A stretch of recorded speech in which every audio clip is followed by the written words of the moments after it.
Hello दोस्तों, कहानियों के इस अनमोल एहसास में आप सभी का एक बार फिर से स्वागत है स्वीट एंजल पर। आप देख रहे हैं प्यार की निशानी एपिसोड नंबर 11। आई होप आपको ये सीरीज पसंद आए। अगर पसंद आए तो वीडियो को लाइक करें, शेयर करें और सब्सक्राइब करें। और इस कहानी के शेष पार्ट अभी तक आपने नहीं देखे हैं तो मैंने प्ले लिस्ट में मेंशन कर दिया है, आप जल्दी से जाकर देख लीजिए और कहानी को फुली इंजॉय कर लीजिए। आदित्य कमरे से बाहर आता है, तभी डॉक्टर वहां आकर रुक जाती है। आदित्य पूछता है, डॉक्टर इस ट्रीटमेंट से कोई साइड इफेक्ट तो नहीं होगा ना? डॉक्टर रिस्पेक्टफुली कहती है, नो सर, ऐसी कोई इफेक्ट नहीं होगी। और हमें उनकी रिपोर्ट को स्पेशलिस्ट डॉक्टर को दिखाकर कंफर्म किया है, ये ट्रीटमेंट से उन्हें प्रॉब्लम 100% ठीक हो जाएगी। आदित्य हाँ में सिर हिला देता है तो डॉक्टर वहां से अंदर चली जाती है। अरुण देवी एक कमरे में बैठी सामने बैठे इंसान की बातें को बड़े ध्यान से सुन रही थी। वह इंसान, मालकिन, हमने अपनी आंखों से देखा और सुना है, वो आपके पोता बहू को लेकर जाना चाहते हैं। अरुणी देवी उस आदमी को जाने का इशारा करती है और सिर से टेक कर बैठ जाती है। अरुणी देवी ने के सामने बाला सर झुकाए खड़ा था। अरुणी देवी आंखें खोलकर कहती है, निहाल राठी, काव्या को टारगेट करके बहुत बड़ी गलती कर रहे हो।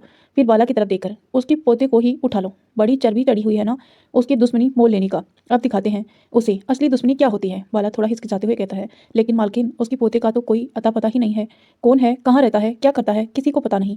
अरुणी देवी बाला को घूरती है और कहती है, तो क्या ये भी मुझे बताना पड़ेगा कि उसे ढूंढो? बाला सर झुकाए, नहीं मालकिन। अरुणी देवी तेज आवाज में, चाहे वो आसमान में रहे या पाताल में, उसे कहीं से भी ढूंढो। और हाँ, फिलहाल के लिए आदि को ये सब पता नहीं लगना चाहिए। वहीं दूसरी तरफ बड़े से महल जैसा घर के एक कमरे में निहाल सिंह राठी हंसते हुए बोलता है, आसमान पाताल कहीं भी ढूंढ लो लेकिन कोई फायदा नहीं। मेरा पोता बाहर तभी आएगा जब वक्त आएगा।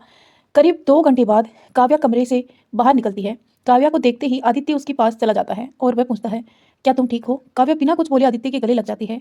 आदित्य सामने खड़े डॉक्टर को देखता है तो वह डॉक्टर आंखें झपका देती है, जैसे बोल रहा हो सब ठीक है। आदित्य काव्या को गोद में उठा लेता है और बाहर चला जाता है। कार के पास जाकर आदित्य काव्या को अलग करने लगता है, लेकिन काव्या उसे और कसकर पकड़ लेती है। आदित्य हार मानकर काव्या को अपनी गोद में ही लिए हुए ही बैठ जाता है और कार हॉस्पिटल से चली जाती है। आदित्य काव्या के सर को सहलाने लगता है। काव्या अपने चेहरे को आदित्य की गर्दन में छुपा लेती है। आदित्य अपनी पॉकेट से मंगलसूत्र निकालता है और काव्या के गले में पहना देता है। आदित्य रॉकी को इशारा से कुछ बोलता है तो रॉकी ड्राइवर से कहता है, ग्रीन प्लीज चलो। कुछ कुल 1 घंटे के सफर के बाद कार एक फार्म हाउस में जाकर रुकती है। ग्रीन प्लेस आदित्य का प्राइवेट फार्म हाउस था जिसमें उसे उसके सिवाय कोई नहीं आता था। इसमें ज्यादा बॉडीगार्ड भी नहीं थे। हर पल बॉडीगार्ड के साथ रह रहकर जब आदित्य इरिटेट हो जाता तो वह यहाँ आकर अपनेपन को जीता था। आदित्य काव्या को देखता है जो अब सो चुकी थी, शायद दवाइयों के असर से। आदित्य काव्या को लेकर अंदर जाता है और बेडरूम में सुला देता है और खुद एक कमरे की तरफ बढ़ जाता है। कमरे के अंदर जाकर दरवाजे को अच्छे से लॉक करता है। कमरा पूरा अंधेरे में था। आदित्य कमरे की सारी लाइट्स को ऑन करता है। कमरे में एक लड़की बड़ी सी तस्वीर रखी हुई थी। कमरे में एक बड़ी सी तस्वीर रखी हुई थी। ये वही कॉलेज टाइम की तस्वीर थी जिसमें आदित्य ने काव्या को कमर से पकड़ा हुआ था। आदित्य इस तस्वीर को देखते हुए कहता है, तुम मेरी जिंदगी का वो खूबसूरत पहलू हो जिसने मुझे एक नई और खूबसूरत जिंदगी दी है। मैंने कभी नहीं सोचा था तुम मुझे इस तरह से मिलोगी। 2 साल पहले ही वह पहली मुलाकात ने मुझे तुम्हारे साथ जोड़ लिया, लेकिन अकेलेपन और दर्दों को दूर करके तुमने जो मुझे जिंदगी दी, मैं उसे चाहकर भी नहीं भुला सकता। तुम दुनिया की पहली और आखिरी लड़की हो जिसे आदित्य सिंघानिया ने छुआ है। 1 घंटे बाद काव्या की आंख धीरे से खुली। आंखें खुलते ही काव्या इधर से उधर देखने लगी। कमरे में कोई नहीं था। एक अनजान जगह में खुद को देखकर काव्या थोड़ी घबरा सी गई। बेड से उठकर वह कमरे से बाहर निकल जाती है। काव्या हर तरफ देखने लगती है। घर बहुत ही ज्यादा खूबसूरत था। चारों तरफ सुकून से भरी तस्वीरें लगी हुई थी। काव्या नीचे हॉल में देखती है। हॉल पर सोफे में बैठा आदित्य अपने लैपटॉप पर बिजी था। काव्या सीढ़ियों से नीचे उतरकर आदित्य के पास जाकर बैठ जाती है और अपनी नजरें चारों तरफ घुमाते हुए पूछती है, हम कहाँ पर हैं? काव्या के सवाल पर आदित्य कोई जवाब नहीं देता। थोड़ी देर बाद आदित्य लैपटॉप बंद करता है और काव्या को देखता है जो उसे ही घूरकर देख रही थी। आदित्य काव्या की नजरें अंदाज कर अपनी जगह से उठता है और किचन से कुछ फ्रूट्स लेकर आता है। आदित्य ने इस फार्म हाउस में कोई सर्वेंट भी नहीं रखे थे, बस एक सर्वेंट आकर घर की सफाई करके चली जाती थी। आदित्य काव्या की तरफ फ्रूट्स की प्लेट बढ़ाता है। काव्या एक नजर प्लेट को घूरती है, फिर आदित्य को देखती है। काव्या प्लेट को नहीं लेती तो आदित्य काव्या के सामने टेबल पर बैठकर खाने का इशारा करता है। काव्या अपनी जगह से उठकर जाने लगती है, तभी आदित्य काव्या का हाथ पकड़ लेता है और प्लेट को टेबल पर रख देता है। काव्या बिना पीछे मुड़े नाराजगी से कहती है, हमें कुछ नहीं खाना, बस इस अनजान जगह से जाना है। आदित्य उठकर काव्या के सामने खड़ा हो जाता है और उसकी आंखों में देखते हुए कहता है, ये कोई अनजान जगह नहीं है, ये वही घर है जिसमें मैं अपने अकेलेपन को जीता आया हूँ। काव्या आदित्य की आंखों में देखती है। काव्या को आज आदित्य की आंखों में अलग ही तरह का सुकून दिखाई दे रहा था जो शादी के बाद उसने कभी नहीं देखा था। काव्या आदित्य की आंखों में देखते हुए कहती है, सवालों के जवाब तभी देना चाहिए जब पूछा जाए। कहीं ऐसा ना हो आप जवाब देना तो चाहते हैं लेकिन सवाल करने के लिए मैं ही ना रहूं। यह सुनते ही आदित्य की पकड़ काव्या के हाथों पर कस जाती है। काव्या की नजरें आदित्य के हाथों पर चली जाती हैं। आदित्य झटके से काव्या की गर्दन को पकड़कर अपने होठों से उसके होठों के साथ जोड़कर रोटली किस करने लगता है। काव्या को आज आदित्य की किस से बहुत ज्यादा तकलीफ हो रही थी। काव्या बार बार खुद को छुड़ाने की कोशिश करते हुए आदित्य के सीने को धकेल रही थी, लेकिन आदित्य काव्या के कमर को जोर से पकड़ लेता है। काव्या की बातों से आदित्य बहुत ज्यादा हट हो गया था। अगर काव्या की जगह किसी और ने काव्या को दूर करने की बात कही होती तो वह उसे इसी वक्त जान से मार देता। आदित्य अपने गुस्से को काव्या के सामने जाहिर कर रहा था जो काव्या के लिए सहना मुश्किल होता जा रहा था। काव्या आदित्य के हाथों में अपनी कमर से छुड़ाने की कोशिश करने लगती है। जितना वह खुद छुड़ाने की कोशिश करती है आदित्य के हाथ उतने ही कसते जा रहे थे। जिससे काव्या को बहुत ज़्यादा दर्द हो रहा था। अब काव्या के दर्द आंसू बनकर बाहर आने लगते हैं। वहीं आदित्य अपने गुस्से को बिल्कुल भी काबू नहीं कर पा रहा था। गुस्से में वह ये तक नहीं देख पा रहा था कि काव्या को हर्ट कर रहा है। आदित्य गुस्से में काव्या के होठों को जोर से काट लेता है और काव्या से दूर हो जाता है। काव्या की दर्द से चीख निकल जाती है। काव्या घुटनों के बल बैठकर रोने लगती है। आदित्य गुस्से से टेबल पर एक लात मारता है और जिसे टेबल पर रखा सारा सामान फर्श पर बिखर जाता है और टेबल कांच के होने के वजह से टूट जाती है। काव्या एकदम से डर जाती है। आज पहली बार था जब काव्या ने आदित्य का गुस्सा देखा था। कुछ देर में आदित्य का गुस्सा थोड़ा शांत होता है। वह काव्या की तरफ पलटकर देखता है। काव्या सर झुकाए अब भी रो रही थी। आदित्य उसकी तरफ बढ़ता है और खुद भी घुटनों के बल बैठ जाता है। काव्या डर से सहम जाती है और पीछे होने लगती है। काव्या को डरता देख आदित्य के दिल में टीस उठती है। आदित्य काव्या के और थोड़ा करीब चला जाता है और काव्या के चेहरे को थाम लेता है। काव्या डर से और ज्यादा कांपने लगती है। आदित्य बहुत ही शांत सा कहता है सॉरी। ये एक वर्ड से काव्या का डर पल भर में गायब हो जाता है और वह झट से आदित्य के गले में लग कर रोने लगती है। आदित्य काव्या की पीठ को सहलाने लगता है। थोड़ी ही देर में काव्या बिल्कुल शांत हो जाती है। आदित्य धीरे से काव्या को अलग करता है और कहता है जब साथ निभाने का वचन लिया है तो यूं दूर जाने की बातें मत करो। मेरे शांत स्वभाव को गुस्से में तब्दील होने मत दो, वरना गुस्से में मुझे किसी का दर्द भी नहीं दिखता। काव्या बस आदित्य को देखती है। आदित्य काव्या के आंसुओं को पूछता है और उसे उठाकर सोफे पर बिठा देता है। फर्स्ट एड बॉक्स से कॉटन लेकर आदित्य काव्या के होठों को अच्छे से पोंछता है और दवाई लगा देता है। आदित्य जब अब काव्या की कमर से साड़ी को थोड़ा साइड करता है और उस पर भी दवाई लगाता है और दवाई को फर्स्ट एड बॉक्स में रख करने लगता है कि काव्या रोंदे आवाज में कहती है हमें हाथ में भी दर्द हो रहा है। आदित्य पहले काव्या को देखता है फिर उसके हाथों पर भी दवाई लगा देता है। अब दोनों गार्डन में एक दूसरे का हाथ पकड़े टहल रहे थे। गार्डन की खूबसूरती में काव्या अपना सर सारा दर्द भूलकर मुस्कुरा रही थी। तभी उसे कुछ याद आता है। वह आदित्य को देख कर पूछती है आपने हमें बताया नहीं किसी लिए हम हॉस्पिटल लेकर गए थे और वह ट्रीटमेंट। आदित्य आगे देखते हुए जवाब देता है ताकि जब हम रोमांस करें तो तुम्हारे दर्द बाहर ना आए। काव्या एकदम से रुक जाती है और कहती है मतलब। आदित्य काव्या को देखते हुए कहता है तुम्हें याद नहीं जब मैंने बाइट किया था तो तुम्हें कितना दर्द हो रहा था और डॉक्टर ने कहा था कि तुम्हारे शरीर में छोटा सा छेद भी बहुत ज्यादा दर्द दे जाता है, तो बस उसी दर्द को मैंने जड़ से खत्म कर दिया। काव्या बच्चों जैसी शक्ल बनाकर कहती है इसका मतलब अब आप मुझे जोर से बाइट करेंगे। आदित्य तुरंत जवाब देता है क्या तुम्हें कोई शक है। काव्या मायूसी से नामे सिर हिला देती है। आदित्य मुस्कुरा देता है तो काव्या बिल्कुल नहीं देख पाती। दोनों अब खामोश से एक दूसरे के हाथ पकड़े टहल रहे थे। काव्या को आदित्य का साथ बहुत अच्छा लग रहा था। रात के वक्त दोनों सिंगानिया विला पहुंचते हैं। कमरे में आते ही काव्या आराम से बेड पर लेट जाती है। वह आदित्य स्टडी रूम में चला जाता है। काव्या अपनी आंखों बंद करके सोने की कोशिश कर रही थी कि उसका फोन रिंग होता है। काव्या लेटी हुई टेबल से फोन लेती है और नंबर देखती है जो अननोन था। काव्या कॉल रिसीव करती है। उधर से एक लड़की की आवाज़ आती है हेलो मैं काव्या से बात कर रही हूँ। क्या मैं काव्या से बात कर रही हूँ। काव्या जी हाँ। कॉल के उधर से हेलो काव्या मैं श्रेष्ठा बोल रही हूँ। काव्या जल्दी से उठकर बैठ जाती है और एक बार फोन की स्क्रीन पर देखती है। फिर थोड़ी चिंतित से कहती है आप कैसे हैं और आप उस दिन कैसे उन लोगों से बची। आप हमें उस वक्त कॉन्टेक्ट क्यों नहीं किया। श्रेष्ठा मैं बिल्कुल ठीक हूँ। श्रेष्ठा का बस इतना सा जवाब सुनकर काव्या पूछती है आपके पैर पर तो उस वक्त बहुत चोट आई थी, आप उन लोगों से कैसे बची। श्रेष्ठा आप हमें किससे बचाने के लिए कह रही हैं। काव्या वही लोग जो मेरे पीछे पड़े हुए थे। श्रेष्ठा आपको तो पता था ना कि वो लोग किसके थे। ध्रुव सूर्यवंशी। काव्या एकदम से चुप हो जाती है। उधर से श्रेष्ठा कहती है आपको भी पता है वो जितना खुद को बुरा दिखाते हैं उतने हैं नहीं, लेकिन हमें ये बिल्कुल नहीं पता कि आप दोनों का रिश्ता क्या है, लेकिन इतना जानते हैं कि वो आपको बहुत मिस करते हैं। आपको नहीं पता हमने उन्हें आपकी तस्वीर को लेकर रातों में आपसे बात करते हुए देखा है। उन्हें आपकी चिंता है, वो आपको बहुत याद करते हैं। काव्या की आंखों में एकदम से आंसू बहने लगते हैं। वह खुद को संभालते हुए कहती हैं वो ठीक तो है ना। श्रेष्ठा कहती है हाँ ध्रुव बिल्कुल ठीक है। काव्या फिर एक बार खुद को संभालते हुए कहती है प्लीज़ उनका ध्यान रखिएगा। श्रेष्ठा हाँ में जवाब देती है तो काव्या कॉल कट कर देती है और गैलरी में ध्रुव की फोटो को देखकर रोने लगती है। पृथ्वीराज बेड पर बैठे लैपटॉप पर काम कर रहे थे। विशाखा बेड पर बहुत ही उदास सी बैठी हुई थी। पृथ्वीराज ये बात नोटिस कर रहे थे कि विशाखा आज कुछ ज़्यादा ही परेशान है। पृथ्वीराज अपने काम को बिना रोके पूछते हैं क्या हुआ विश आप इतने परेशान क्यों हैं। विशाखा जी धीरे से कहती हैं आपको पता है काव्या किसकी बेटी है। पृथ्वीराज अपना काम रोककर थोड़ा देर सोचते हैं फिर अपने काम को चालू रखते हुए कहते हैं ये तो माँ ने कभी बताया ही नहीं। विशाखा जी एकदम से कहती है कल्याणी मल्होत्रा। जैसे ही पृथ्वीराज ये सुनते हैं उसके काम करते हुए ही हाथ रुक जाते हैं। पृथ्वीराज अपना सर उठाकर विशाखा जी को देखते हैं जो उसकी पीठ करके बैठी हुई थी। पृथ्वीराज अपना लैपटॉप बंद करते हैं और उठकर विशाखा जी की तरफ चले जाते हैं। विशाखा जी के सामने बैठकर पृथ्वीराज विशाखा जी के चेहरे को अपने हाथों में भर देते हैं। इस वक्त विशाखा जी की आंखों में आंसू बह रहे थे। पृथ्वीराज धीरे से विश मेरी तरफ देखिए। विशाखा जी अपनी आंखें उठाकर पृथ्वीराज को देखती है। पृथ्वीराज विशाखा जी की आंखों में देखते हुए कहते हैं हमें पता है विश कि हमारा जो रिश्ता बंधा था वह बस मान के कहने पर हुआ था और हमने आपसे कहा था कि हम किसी और से प्यार करते हैं, लेकिन विश कल्याणी बस मेरी एक तरफा और पहला प्यार थी। विश विशाखा जी ने आंखों से बेहताज आंसू बहने लगते हैं। पृथ्वीराज विशाखा जी के माथे को चूमते हैं और कहते हैं लेकिन अब बस हम सिर्फ और सिर्फ आपसे प्यार करते हैं। आखिर सांस तक अब सिर्फ हम आपको ही प्यार करते रहेंगे। विशाखा जी बिलक बिलक कर रोते हुए पृथ्वीराज के गले लग जाती है। पृथ्वीराज और कल्याणी यानी कि काव्या की माँ एक ही कॉलेज में पढ़ा करते थे। विशाखा जी तो बचपन से ही सिंगानिया विला में ही रही थी। कॉलेज के दौरान जब पृथ्वीराज ने पहली बार कल्याणी को देखा था तभी उनसे प्यार कर बैठे। लेकिन उन्होंने कभी भी अपने प्यार का इजहार कल्याणी के सामने नहीं किया था। यहाँ तक कि कल्याणी तो पृथ्वीराज को जानती भी नहीं थी, क्योंकि पृथ्वीराज और कल्याणी अलग अलग क्लास में थे। अचानक से अरुणी देवी ने पृथ्वीराज की शादी विशाखा से तय कर दी थी। पृथ्वीराज इसे नाखुश थे, लेकिन अपनी माँ की बात टाल नहीं सकते थे, इसीलिए उन्होंने शादी से मना नहीं किया। शादी होने के बाद पृथ्वीराज ने विशाखा जी को बताया कि वह कल्याणी से प्यार करते हैं। उन्होंने उनकी तस्वीर तक विशाखा जी को दिखाई थी। उस वक्त विशाखा जी बहुत ज्यादा टूट गई थी। पति के होते हुए भी उन्हें वो रिश्ता हक नहीं मिल पाया। पूरे 2 साल बाद ही पृथ्वीराज ने विशाखा जी को अपनाया था। पृथ्वीराज विशाखा जी के सर को सहलाते हुए कहते हैं, हमें आपसे इतना प्यार करते हैं। उन उसी का तो नतीजा ये हुआ कि अर्जुन, आदि और अनुराग इस दुनिया में आए।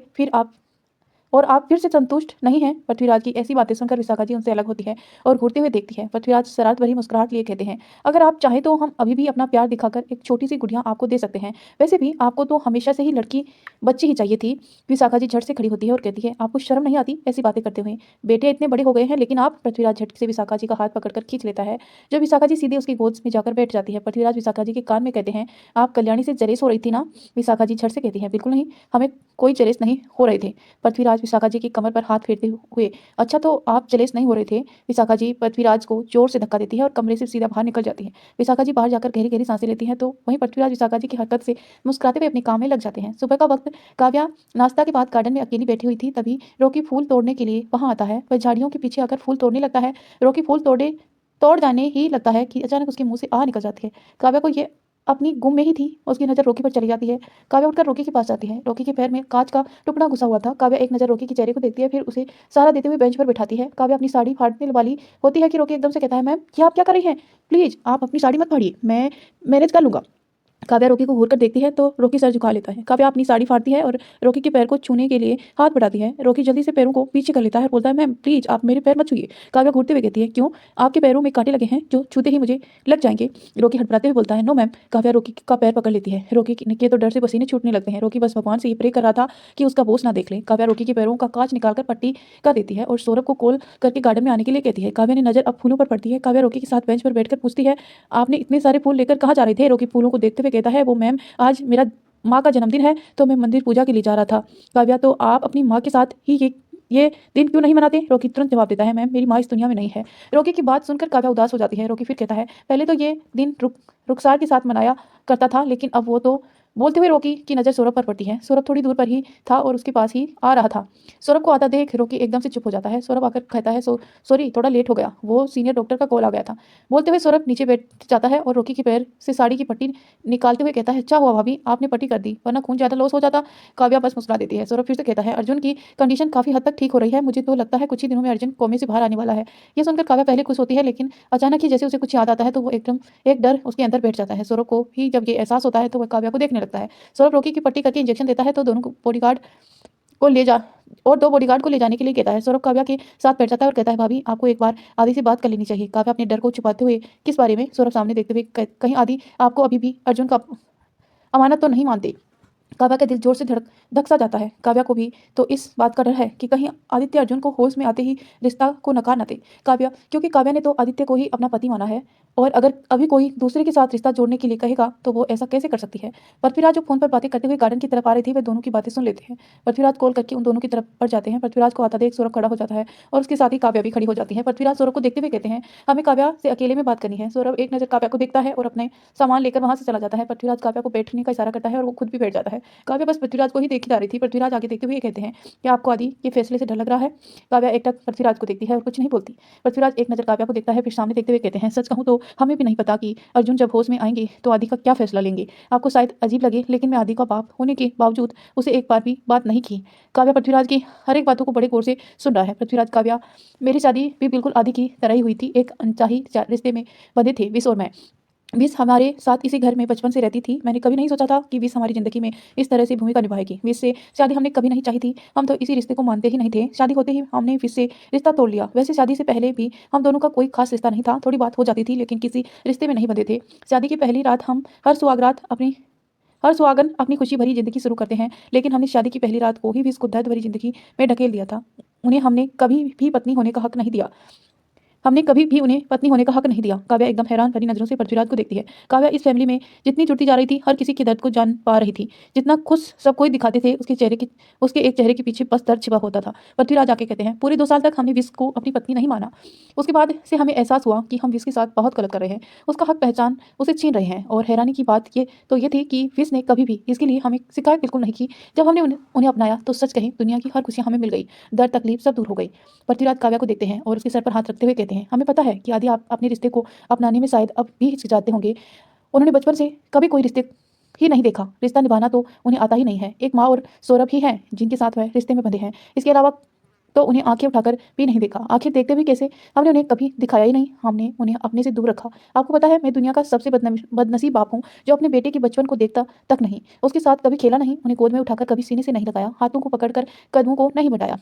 इतना बोलते ही पृथ्वीराज एकदम से शांत हो जाते, शायद अपने दर्द को संभालने की कोशिश कर रहे थे। काव्या पृथ्वीराज के हाथों को अपने हाथों में लेती है और कहती है, आखिर ऐसी कौन सी वजह थी आप सबकी जो आपने अपने ही बेटे से को दूर कर दिया। पृथ्वीराज काव्या के हाथों को देखता है, फिर काव्या को देखते हुए कहते हैं, जब इस आदि को जन्म देने वाली थी तो उस वक्त कल मायावती की तबीयत बहुत खराब हो गई थी। अमरजीत उन्हें लेकर हॉस्पिटल पर थे और मैं ऑफिस में। माँ ने मुझे कॉल करके बुलाया, मैं जल्दी से उनके पास चला गया। वे इस तरह से चिल्ला रही थी, हमसे रहा नहीं गया और हम सीधा ऑपरेशन थिएटर के अंदर चले गए। डॉक्टर हमें देख तो रहे थे लेकिन वो कुछ बोल नहीं सकते थे। विश की आंखें खुली हुई थी और उसकी आंखों से आंसू बहे जा रहे थे। मैं आगे बढ़ा और विश को सामने टूल लेकर बैठ गया। विश के हाथों को कसकर थामते हुए उन्हें अब अपनी तरफ देखने को कहा। विश ने ऐसा ही किया।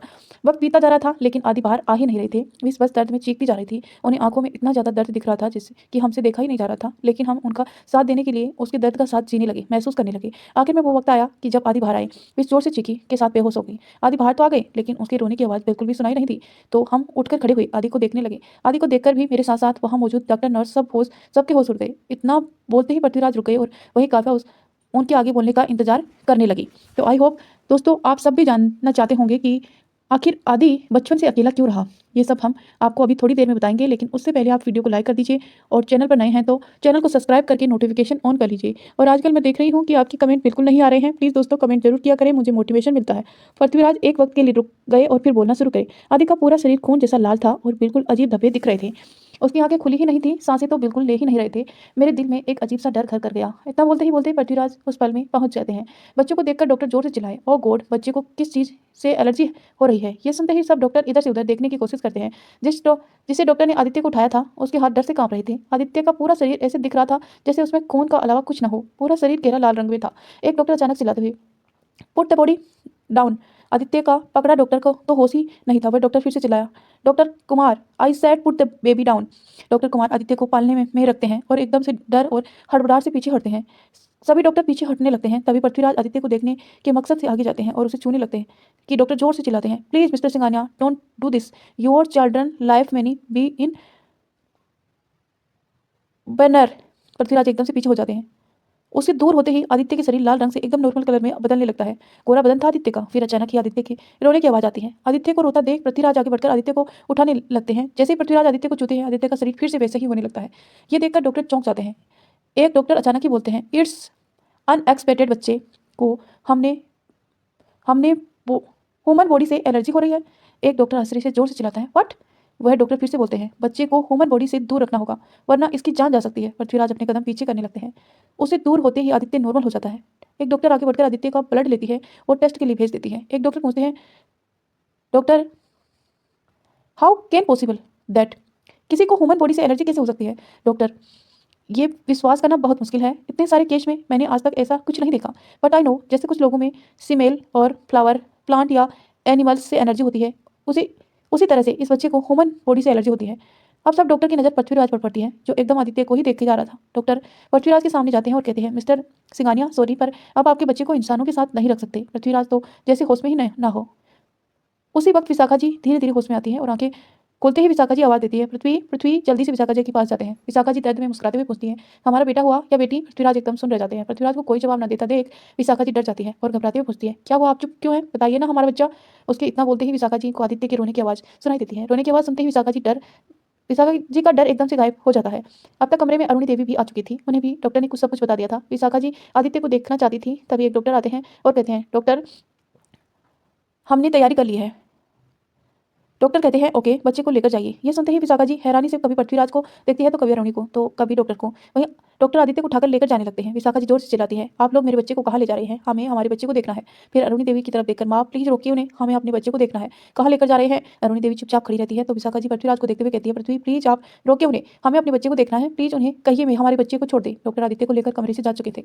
विशाखा जी जोर जोर कर एक ही बात रिपीट करते हुए रोने लगती है। पृथ्वी विशाखा जी के गले से लगा लेते हैं। पृथ्वी की आंखों में भी आंसू थे।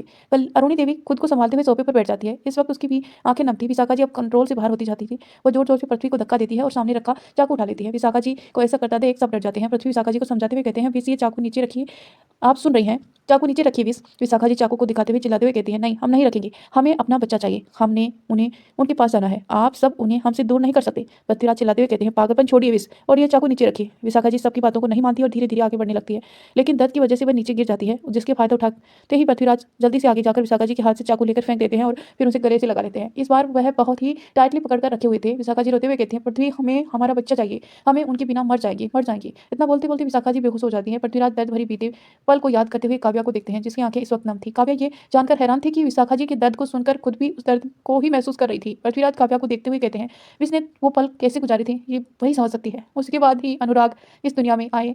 उनके आते ही विश बिल्कुल ठीक हो गई, लेकिन कहीं ना कहीं उन्हें आदि को बहुत याद आती थी। आदि को पूरे 2 साल तक मशीनों के बीच ही रखा गया था। मैं और माँ उनसे मिलने जाया करते थे।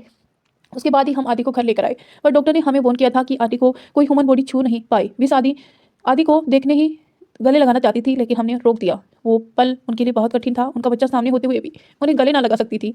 सबको बोल दिया था कि सब आदि से दूर रहें। आदि माँ के बहुत करीब चले गए, लेकिन उन्होंने आदि को मना करके रखा हुआ था कि वह कभी उनको ना छुए। आदि भी उनकी बातों को टालते नहीं थे। उन्होंने कभी माँ को नहीं छुआ। हम लोग हमेशा उसे दूर रहते। आदि भी इतने दिन तक दूर रहे थे तो कभी उन्होंने हमें देखा भी नहीं। बिल्कुल अनजान जैसे बिहेव करते थे। हमें दर्द तो बहुत होता था, लेकिन हम कुछ कर नहीं सकते थे। आदि सबको सबके साथ अर्जुन अनुराग रूहानी ना जुड़ पाए, इसीलिए हमने उन्हें हॉस्टल भेज दिया। वहाँ भी हमने खास ध्यान रखा कि कोई बच्चे उन्हें छू ना ले। बहुत कम ही आदि घर आते थे, बिल्कुल अकेले पड़ गए थे। इसीलिए माँ ने आदि को सौरभ से दोस्ती करने के लिए कहा। कभी भी आदि माँ की बात नहीं टालते, इसीलिए उन्होंने सौरभ से दोस्ती कर ली। हमने सौरभ से भी कह दिया कि आदि को ना छुए, तो उन्होंने भी हामी भरी थी। ये सब बोलते हुए पृथ्वीराज चुप हो गए। काव्या को आदित्य के लिए बहुत बुरा लग रहा था। आखिर परिवार के होते हुए भी आदित्य ने परिवार के साथ वक्त नहीं बिताया था, हमेशा अकेलेपन में जिंदगी जिया। आधे घंटे तक पृथ्वीराज और काव्या एकदम चुप रहे। फिर काव्या कुछ सोचते हुए पूछती है, लेकिन पापा अब उन्हें छूने से एलर्जी क्यों नहीं होती? पृथ्वीराज कहते हैं, 2 साल पहले हमें पता चला कि आदि ने किसी ह्यूमन बॉडी को छुआ और उन्हें कुछ भी नहीं हुआ। फिर हमने डॉक्टर से पूछा तो डॉक्टर ने कहा कि वो खुद समझ नहीं पा रहे हैं कि ये कैसे हुआ। उन्होंने कहा कि आदि की एलर्जी वाली प्रॉब्लम ही खत्म हो गई। ये भगवान का करिश्मा था या क्या था, लेकिन आदि बिल्कुल ठीक हो चुके थे। उसके बाद माँ ने आदि को छुआ। उसके छूने पर भी उन्हें कुछ नहीं हुआ। हम सब बहुत खुश थे। आदि जब वापस घर आए तो विश उन्हें गले लगाने के लिए आगे बढ़ी, लेकिन आदि ने अपने कदम पीछे कर लिए। इतने दिनों के बाद, दूरियों के बाद वह हम सबको अपना नहीं पा रहे थे। आदि हम सबको एक नज़र देखकर सीधे अपने कमरे में चली गई। विश तो जैसे जिस जगह खड़ी थी वहीं खड़ी रह गई। हमने आदि को ठीक करने वाली की अब भी खोज है। सौरभ से हमें पता चला कि वह कोई लड़की थी, लेकिन हमने उसे कभी नहीं देखा। सौरभ से हमने फोटो भी दिखाने को कहा, लेकिन उन्होंने ये कहकर इनकार कर दिया। वह तो आदित्य को लड़कियों के छूते हुए भी कुछ ना होने की वजह से हैरान थे, जिससे उन्होंने फोटो ही नहीं खींची। उसके बाद तो वह लड़की कहीं मिली ही नहीं। पृथ्वीराज अब काव्या के सर पर हाथ रखकर कहते हैं, आदि के लिए फैसला लेना थोड़ा मुश्किल है, क्योंकि एक तरफ उसकी दादी है और दूसरी तरफ भाई। भले ही वह कभी जाहिर ना करते, लेकिन वह अपने भाई और बहनों से बहुत प्यार करते हैं। लेकिन आप चिंता मत करिए, आदि जो फैसला लेंगे बस सबकी भलाई के लिए होंगे। काव्या बस हामी सिर हिला देती है। पृथ्वीराज वहाँ से उठकर चले जाते हैं। काव्या को इस बात की चिंता नहीं थी कि आदित्य का फैसला क्या होगा, बल्कि वह तो उस लड़की के बारे में सोच रही थी जिसने आदित्य की एलर्जी को खत्म कर दिया। काव्या परेशान सा अपने आप से कहती है, कहीं उन्हें उस लड़की से टच तो नहीं है, उस लड़की से अटैच तो नहीं है। उस लड़की ने अगर उसकी इतनी बड़ी प्रॉब्लम को दूर कर दिया है, इसका मतलब ये हो सकता है कि उन्हें ही भी उस लड़की की खोज हो सकता है वह चाहते होंगे कि वह लड़की उसकी जीवन साथी बने, लेकिन मजबूरी में हमसे शादी हो गई। काव्या ये सब बोलते हुए और भी ज़्यादा परेशान हो जाती है। काव्या फिर से कहती है, हमें पता करना होगा कि आखिर वो लड़की कौन है। हमने तो अनजाने में ही उसे लड़की का हक छीन लिया, लेकिन अब हम ऐसे कुछ नहीं करेंगे। जिस लड़की ने उन्हें ठीक किया है उन्हें उनका होना ही होगा। इतना बोलते हुए काव्या अपनी जगह से उठती है और विला के अंदर चली जाती है। काव्या सीधे सौरभ के कमरे में जाती है और दरवाजा बंद कर लेती है। सौरभ थोड़ा चौंक जाता है और पीछे मुड़कर देखता है। काव्या को देखते सौरभ कहता है, क्या हुआ भाभी, आप यहाँ? काव्या एकदम से पूछती है, वो लड़की कौन थी? सौरभ कंफ्यूज सा कहता है, कौन लड़की? आप किसकी बात कर रही हैं काव्या? वही जिन्होंने आपके दोस्त को ठीक किया। सौरभ, क्या आपको अंकल ने सब बता दिया? काव्या हाँ में सिर हिला देती है। सौरभ एकदम से चुप हो जाता है। काव्या फिर पूछती है, आपको तो पता होगा ना कि आखिर वो लड़की कौन थी? सौरभ तुरंत जवाब देता है, भाभी वो लड़की तो इतना बोलते ही सौरभ को कुछ याद आता है, वह रुक जाता है। काव्या सौरभ के अधूरे जवाब को सुनकर कहती है, आगे क्या? सौरभ एकदम से काव्या को पीट करके खड़ा हो जाता है और कहता है, भाभी हमें नहीं पता वो लड़की कौन थी। वो तो हमने बस एक बार देखा था, तो चेहरा हमें ठीक से याद नहीं, और यह भी नहीं पता कि उसका नाम पता क्या है। काव्या को शक तो होता है लेकिन फिर भी वह कुछ नहीं कहती, बस एक सवाल करती है, क्या वो हम सबके साथ एक ही कॉलेज में पढ़ती थी? सौरभ हाँ में जवाब देता है। तो काव्या सौरभ को एक नज़र देखकर बाहर चली जाती है। ध्रुव अपने लैपटॉप पर काम कर रहा था। वह जिस जगह बैठा था वहाँ के कार्ड्स बहुत अधिक वहाँ से गार्डन बहुत अच्छे से दिख रहा था। काम करते करते ध्रुव की नजरें अचानक गार्डन में खड़े हुए एक बॉडीगार्ड पर पड़ती है जो एक टक ऊपर ही की तरह देख रहा था। ध्रुव थोड़ा झुककर उस तरफ देखता है। बालकनी में श्रेया सॉफ्ट ड्रेस पहने बाल को झाड़ रही थी। श्रेष्ठा की ड्रेस उसकी घुटनों के ऊपर थी जिसमें उसकी पूरी फिगर अट्रैक्टिव दिख रही थी। एक वक्त के लिए ध्रुव श्रेष्ठा को सेक्सी लुक में खो गया, लेकिन जैसे ही उस बॉडीगार्ड की नजर याद आई उसकी आंखें गुस्से से लाल हो गई। वह अपना लैपटॉप रखकर उस बॉडीगार्ड की तरफ बढ़ने लगा। बॉडीगार्ड जो श्रेष्ठा को गंदी नजरों से देख रहा था वह अचानक ही ध्रुव को आता देख लेता है और डर से अपनी नजरें नीचे झुका लेता है। ध्रुव श्रेष्ठा सीधा जाकर उस बॉडीगार्ड के एक लात मारता है। वह बॉडीगार्ड सॉरी कहते हुए गार्डन गिड़गिड़ाने लगता है। श्रेष्ठा आवाज सुनकर नीचे देखती है। ध्रुव को इस तरह बॉडीगार्ड को बेरहमी से मारता देख श्रेष्ठा जल्दी से गार्डन में जाती है और ध्रुव को पकड़ते हुए कहती है, ये क्या कर रहे हो तुम? ध्रुव खुद को छुड़ाते फिर से उस बॉडीगार्ड को मारने लगते हैं। बॉडीगार्ड की आंख से खून बहने लगता है। उसी के साथ ही उसका पूरा चेहरा खराब हो जाता है। श्रेष्ठा खींचकर ध्रुव को उस बॉडीगार्ड से दूर करती है और ध्रुव को टाइटली हक कर लेती है। ध्रुव का गुस्सा अब बिल्कुल ही शांत हुआ था। श्रेष्ठा धीरे से कहती है, रिलैक्स ध्रुव। अपने पीछे से गन निकालता है और उस बॉडीगार्ड को सीधे शूट कर देता है। श्रेष्ठा कसकर आंखें बंद कर लेती है। जब तक गन की सारी गोलियां खत्म नहीं होती तब तक ध्रुव उसे शूट करता है।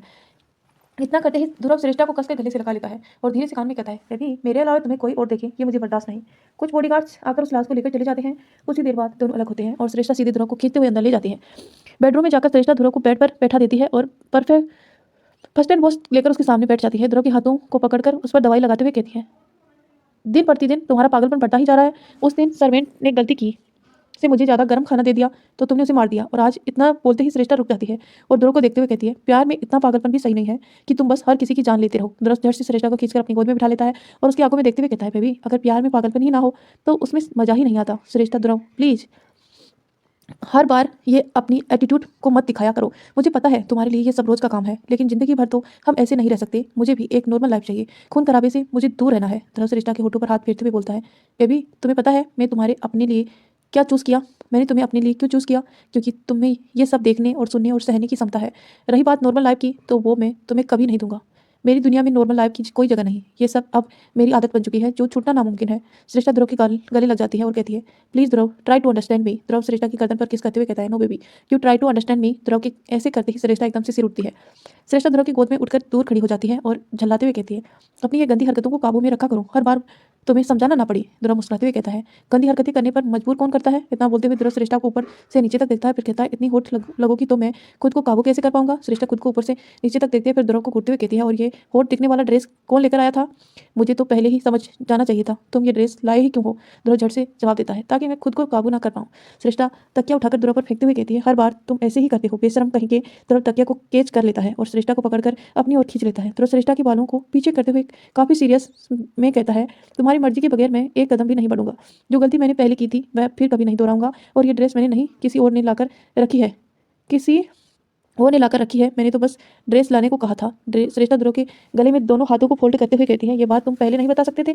इस पर ध्रुव कुछ नहीं बोलता और श्रेष्ठा से अलग होकर कहता है, चलो तुम ड्रेस कलेक्शन खुद कर लो। श्रेष्ठा ध्रुव के गालों पर किस करके वॉशरूम में भाग जाती है और चिल्लाते हुए कहती है, बस 5 मिनट। श्रेष्ठा की हरकत से ध्रुव मुस्कुरा देता है। तो दोस्तों इसी के साथ इस कहानी को यहीं एंड करते हैं। मिलते हैं नेक्स्ट पार्ट में। तब तक आप हमारे चैनल के साथ जुड़े रहिए, वीडियो को लाइक करें और चैनल को सब्सक्राइब करके नोटिफिकेशन ऑन करें, ताकि जब भी मैं वीडियो डालूं आपको तुरंत नोटिफिकेशन मिले। धन्यवाद दोस्तों अपना प्यार और सपोर्ट बनाए रखने के लिए। मिलते हैं नेक्स्ट पार्ट में।